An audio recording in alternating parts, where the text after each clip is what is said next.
Bon dia a tothom y gracias a la Asociación RISCAT, al Colegio de Enginyers Garrafol Penedès y al Ayuntamiento de Vilanova y la Geltrú por invitarnos a estos eventos que para nosotros son siempre provechosos y bastante interesantes, y además para poder aportar nuestro granito de arena. Ya me ha presentado estupendamente Laia, muchas gracias. Así que, nada, por mi parte, bueno, desde AJP llevamos ya un tiempo trabajando en estos temas, ¿vale? Y luego veremos también otros aspectos de enfermedades profesionales y cómo la relevancia que tiene bueno, pues en el trabajo y bueno, en la salud del trabajador, y cómo las consecuencias, lo ha explicado antes la señora inspectora, pues al menos administrativas, lo que ello supone para una empresa, ¿no? Bien, lo que vamos a ver aquí es un poco cómo podemos gestionar estas actuaciones, ¿vale? ¿Qué debemos hacer? Y me ha sorprendido de la ponencia de la inspectora, pues que vamos a coincidir en muchas cosas, ¿vale? Que esto muchas veces no es habitual, porque muchas veces nos toca enfrentarnos o intentar rebatir o debatir lo que dice la Inspección de Trabajo en sus actas. Pero bueno, pensamos similar y eso ya está bien. Bueno, a ver si me aclaro. Vale, por contextualizar un poco, el año pasado vinimos y explicamos las responsabilidades legales derivadas de un accidente de trabajo o de un incumplimiento en materia preventiva, ¿vale? Entonces, por contextualizar, al final ya os contamos que hay 4 vías, 4 responsabilidades, que está la administrativa, que es la que inicia la inspección de trabajo, es una actuación basada en la LISOS, como ya he explicado, donde hay unas infracciones, ellos determinan que esa infracción y se abre la vía administrativa. Tenemos la vía de la responsabilidad civil. Aquí todo accidentado o accidentada tiene derecho a ser resarcido, ya que se le indemnice. Entonces, esta responsabilidad civil, pues bueno, es una vía que se abre también cuando hay un accidente de trabajo. Está la vía penal, la responsabilidad penal en relación con 2 delitos, el del derecho contra la seguridad y salud de los trabajadores, ¿vale? Y luego el delito de resultado, cuando sucede algo de lesiones o homicidio imprudente.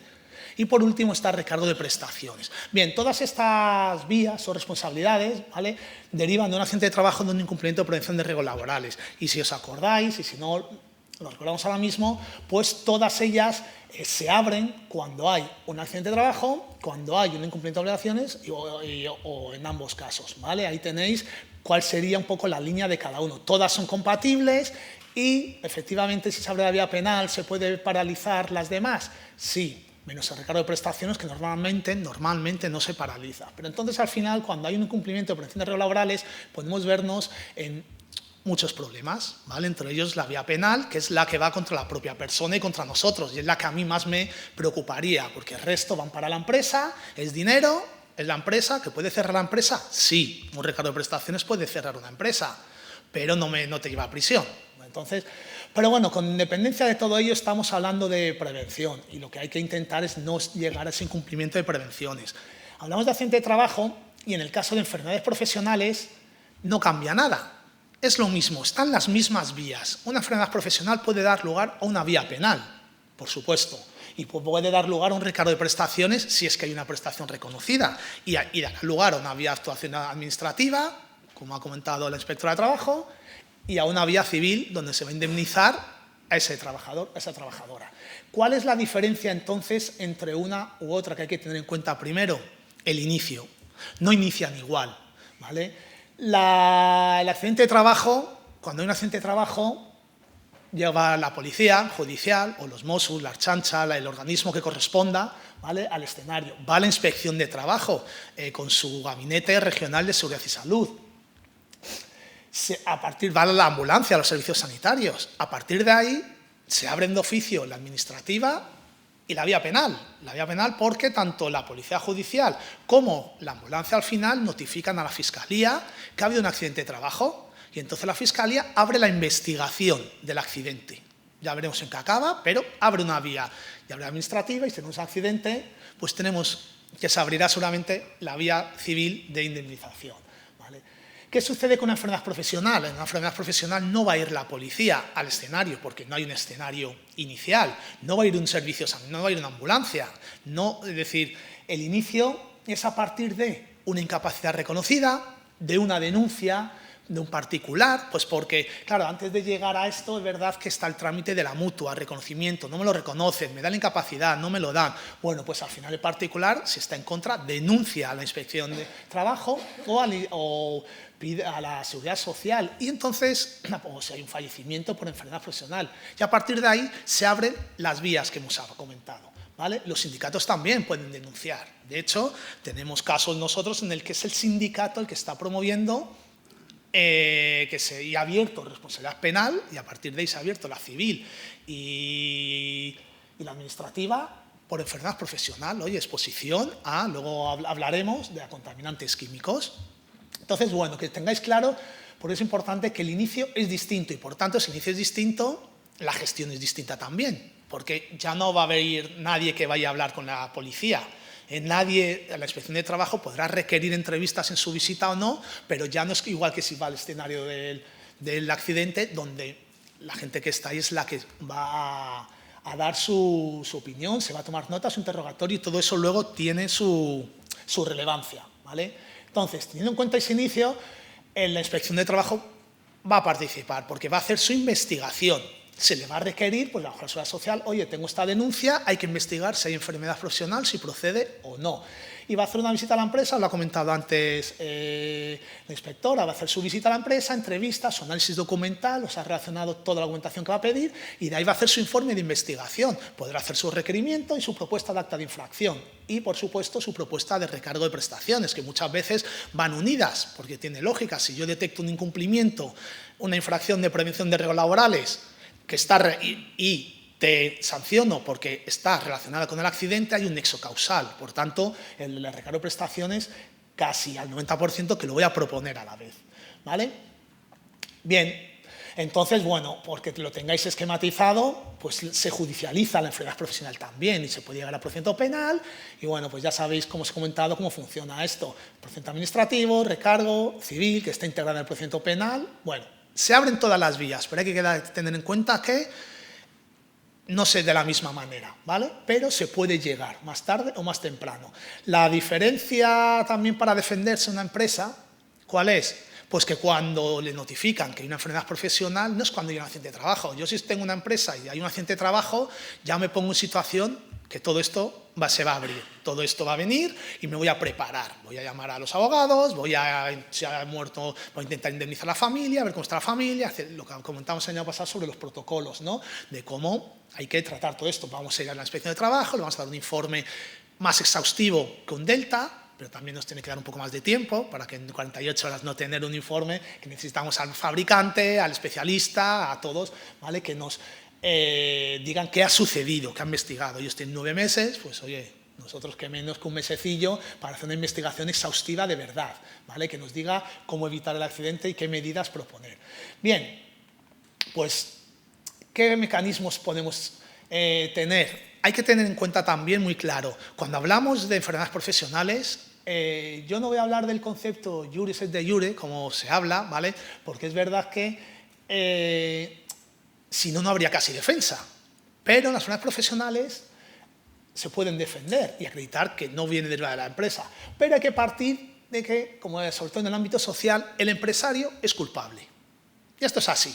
El empresario es culpable. Y ahí tenéis el artículo que dice que le corresponde al deudor de seguridad y salud, que es el empresario, que ya veremos quién será, pero es el empresario, probar la adopción de las medidas necesarias para decir, oye, yo he cumplido, yo he hecho todo bien y esto no deriva de una omisión de medidas de prevención o de una infracción. Esto deriva, no lo sabemos. La incapacidad de una enfermedad profesional puede ser de muchas partes, pero no viene de mis actuaciones en la empresa. Entonces, partimos con esta piedra, que nos van a decir, oiga, aquí hay una enfermedad profesional reconocida y ahora usted, no es como la vía penal que tiene la presunción de inocencia, todos somos inocentes, hasta que se demuestre lo contrario. Aquí no, usted es culpable y demuéstreme que efectivamente no le tengo que atribuir esa responsabilidad. Entonces, hay casi un reconocimiento del nexo causal automático y esto es lo que hay que desvirtuar con un criterio científico, técnico, coherente, con pruebas.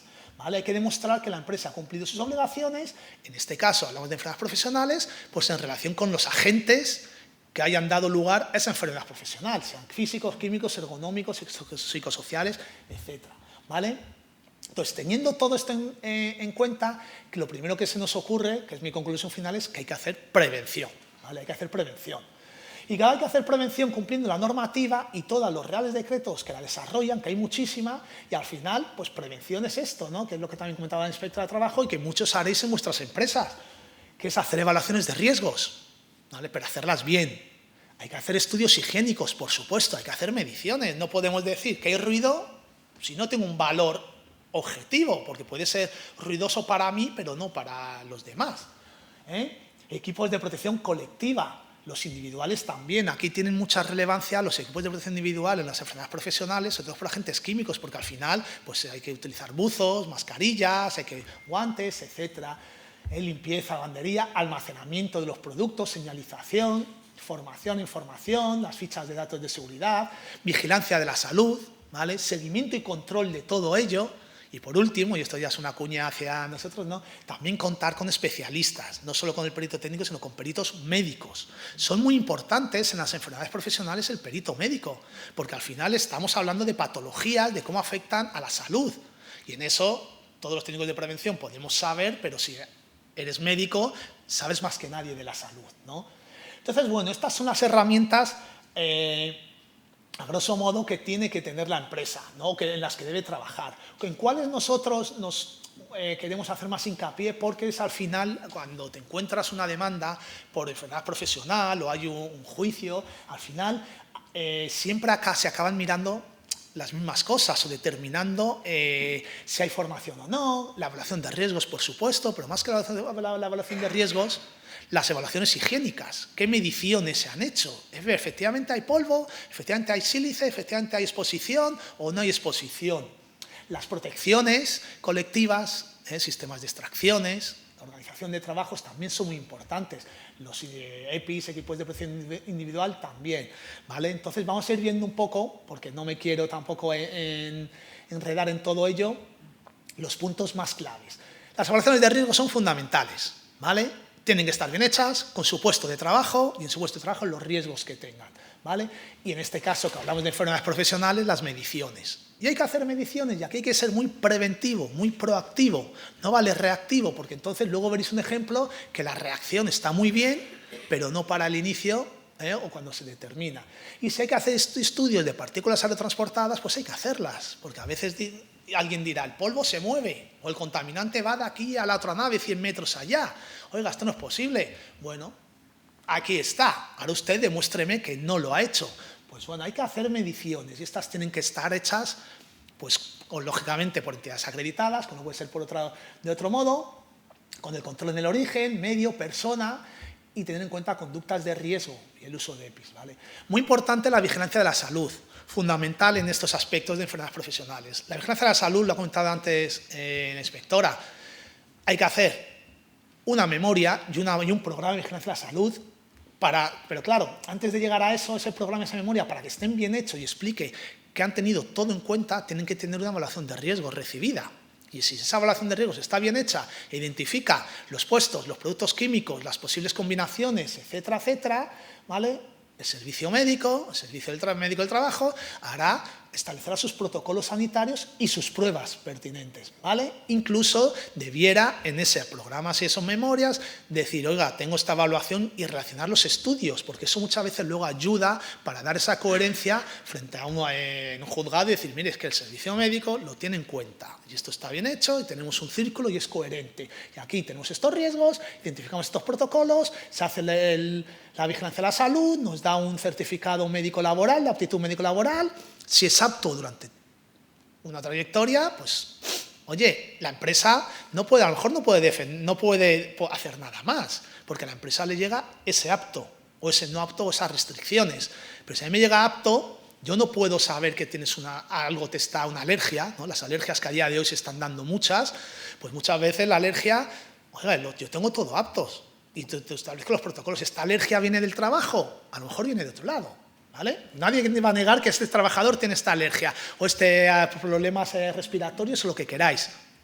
Pero, ¿derivan del trabajo? y eso es lo que tenemos que acreditar. Y para acreditarlo lo tenemos que tener bien hecho de antemano, porque si no va a ser complicado. Si no va a ser complicado que te den la razón, sobre todo en el ámbito social, que es muy pro trabajador y que partimos, como hemos dicho, si usted es culpable y no me acredita que ha hecho todo bien, pues da igual, va a ser responsable y le podrán aplicarles el recargo y la indemnización y lo que sea. Reconocimientos médicos y el seguimiento. Es muy importante los seguimientos también, ¿vale? De estos reconocimientos médicos. Los equipos de protección colectiva e individual. Es fundamental tener instalaciones adecuadas, ¿vale? Tener sus sistemas de extracción localizadas antes que generales, pero también, si no se pueden localizados, generales. La organización de trabajos y de accesos a comedores y vestuarios.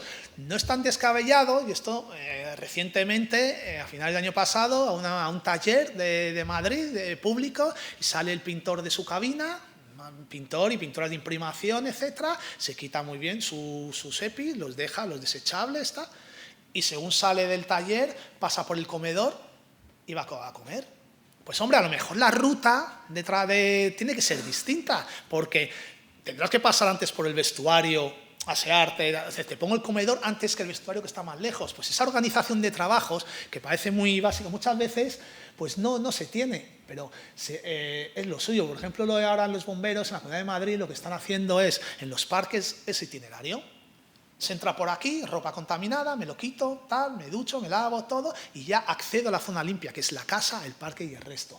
Bueno, pues organización de trabajos hay que tenerla en cuenta, y accesos al comedor y vestuario. Y luego también disponer de los equipos de protección, ¿vale?, que sean necesarios, y la limpieza de los mismos. Si yo los equipos me los tengo que dejar en la taquilla, y vale, el buzo me desecho, pero las botas no, y las botas las dejo en mi taquilla donde está mi ropa personal, o me lo llevo a casa además, pues no estoy haciendo bien la labor. Entonces la empresa es verdad que tendrá que facilitar un sistema de limpieza o un sistema de acopio o un stock o de reposición para que todo esto, ¿vale?, no nos pueda perjudicar. Inspección y seguimiento, pues también, si tenemos mecanismos de control, de chequeos, de inspecciones, de seguridad, ahí tenemos que identificar, oye, a lo mejor hay conductas de los trabajadores por el no uso de los EPIs, y a lo mejor esa conducta puede derivar en alguna sanción, según nuestro reglamento, o en alguna amonestación y demás. Hay que aplicarlo porque luego nos podrá venir este trabajador y justo este es el que tiene la enfermedad profesional. Si yo de antemano estoy diciendo, mira, aparte de todo lo que tengo, este señor varias veces le ha advertido y le ha amonestado o se ha tratado y se le ha dicho y no usa sus equipos, que tiene que llevar estos guantes y no puede manipular una resina al descubierto o lo que sea, pues oye, a lo mejor la enfermedad profesional viene por una mala praxis, no por la empresa.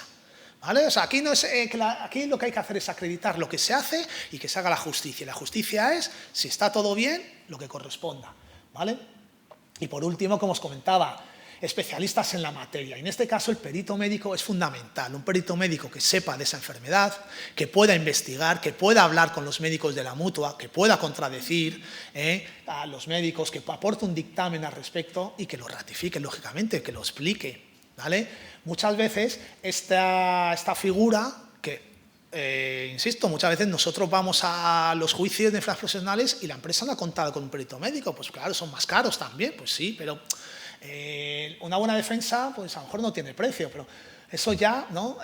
Yo considero y recomiendo, hay que contar con ello. ¿Vale? Hay que contar con especialistas y los médicos en enfermedades profesionales son los primeros. Temas de alergias, pues ellos tienen estudios, ellos tienen acceso a informes, habrán participado en proyectos, en congresos donde se ha hablado esto. Entonces todo eso luego hay que mostrarlo al juez para que vea que efectivamente la empresa no es responsable ante una enfermedad profesional.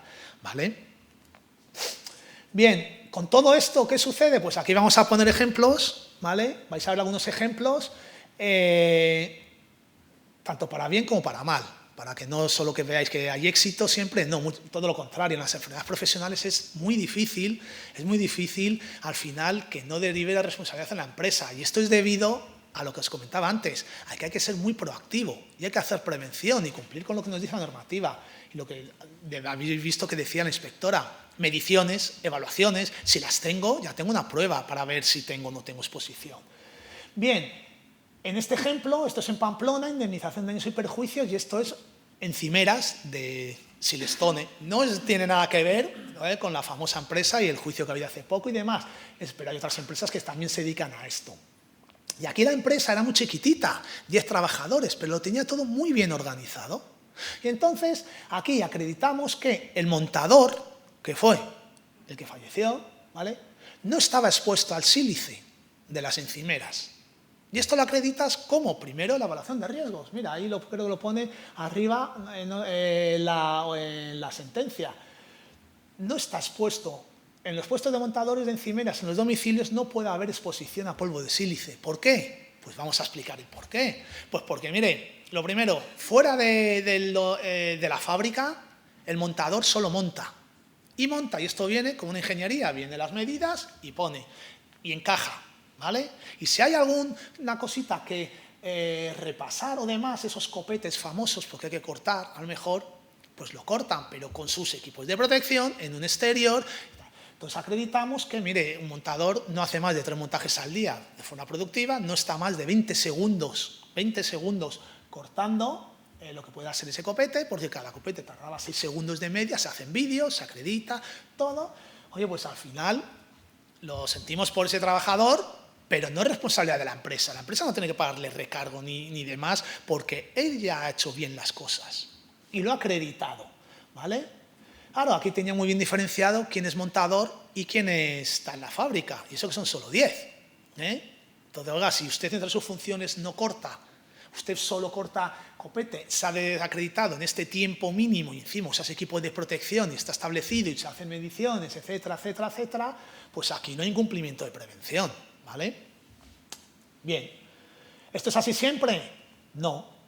Aquí tenéis otro ejemplo. Ferrol, aquí, y en recargos se ha perdido tanto la demanda contra la inspección de trabajo como recargo de prestaciones.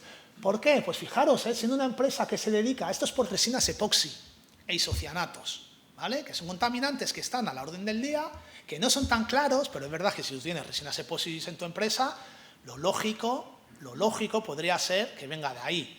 Pero la resina epoxi está en muchos otros componentes, igual que los isocianatos. El barniz de nuestras casas tiene isocianato. Entonces, pero bueno, sin entrar en detalles ni polémicas. Aquí, ¿qué fue lo importante? Pues fijaros lo que dice la sentencia. En sus puestos de trabajo es cierto que los operarios tienen medios personales de protección, que hay sistema colectivo de climatización, incluso hay sistema de extracción localizada, ¿vale? Pero, en teoría, cuando se determina que estos trabajadores tienen la enfermedad profesional, en la época de las bajas, esto no estaba relativo. En un espacio común había campana extractora mínima, no era capaz de succionar el polvo. Bueno, había estudios de mediciones. Los estudios de mediciones determinaban que no había polvo, que no había exposición y que todo cumplía. Pero bueno, y fijaros lo que dice al final. No se estaban poniendo todos los medios para evitar que llegasen a la suspensión o se mantuviesen en el aire las distintas fibras, sustancias, a la conformación de palas. Claro, está usando una fábrica de palas de aerogeneradores, ¿vale? Y muestra de ello es que en el ambiente flotaba y había suspendido polvo que se extendía por toda la nave hasta los vestuarios, incluso pudiéndose observarse a contraluz. Vamos a ver, ¿esto cómo es posible? A contraluz, ¿esto qué ciencia tiene? Pero esto es un argumento, sentencia de un juez. A contraluz es mirar ahí y ver que entra polvo. ¿Y eso ya es contaminantes? No, le acreditamos que las partículas no volaban, que no se movían, que de aquí a ahí no puede ser, que la resina epoxi es líquida y que una vez que se cura, el polvo cuando se hace el lijado es inocuo. Y hay estudios que lo dicen. Pero todo esto no estaba antes.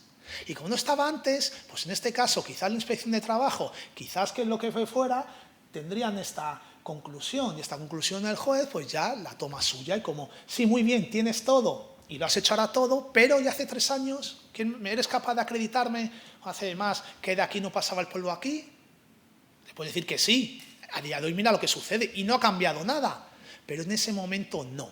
Entonces, pues lo sentimos mucho, pero recargo para la empresa, 3 trabajadores con sus indemnizaciones pertinentes y aquí sí que se ha llegado en total a 1 millón de euros. Ha tenido que cerrar la empresa. Bueno, no ha cerrado la empresa, es una empresa gorda, pero ese centro de trabajo, pues problemas. Entonces, al final, ante estas situaciones, lo que os decía antes, lo que hay que hacer es prevención, ¿vale? Hay que hacer prevención. Y luego ya pues cumpliremos con la normativa de prevención y los mecanismos, para tener mecanismos de defensa y defenderse. Y hablo que hay que hacer prevención porque al final la prevención no son todo papeles. O sea, esto no es tener registros, tener estudios y más. No, la prevención es coger el puesto de trabajo, verse trabajador, adaptarle el puesto, ver si es eficaz esas evaluaciones de riesgos, porque muchas evaluaciones de riesgos son iguales de un año para otro y no cambian. Pues oye, si he eliminado riesgo o lo he minimizado, al año que viene tendrá que ser distinta la evaluación de riesgos. Claro, eso lo tiene que exigir la empresa, porque si nos lo hace un servicio de prevención ajeno, que lo puede hacer muy bien o muy mal, perfecto, la empresa es la que tiene que ver si es eficaz, si las medidas se han implantado, y todo ese ejercicio es hacer la prevención, ¿vale? Con todo ello, y si somos proactivos, ¿vale?, pues seguramente ante tendremos mucha más defensa en la enfermedad profesional que no, pues, haciéndolo a posteriori o cuando ya nos llega la demanda, ¿vale? Entonces, bueno, con esto acabaría aquí mi presentación. Creo que acaba antes de tiempo incluso, ¿no? Bueno, así ya ahorramos. Y nada, agradeceros la asistencia y como han dicho, cualquier duda, consulta, pues nos faciliten el correo ahora en el descanso, cuando queráis, ¿vale? Gracias.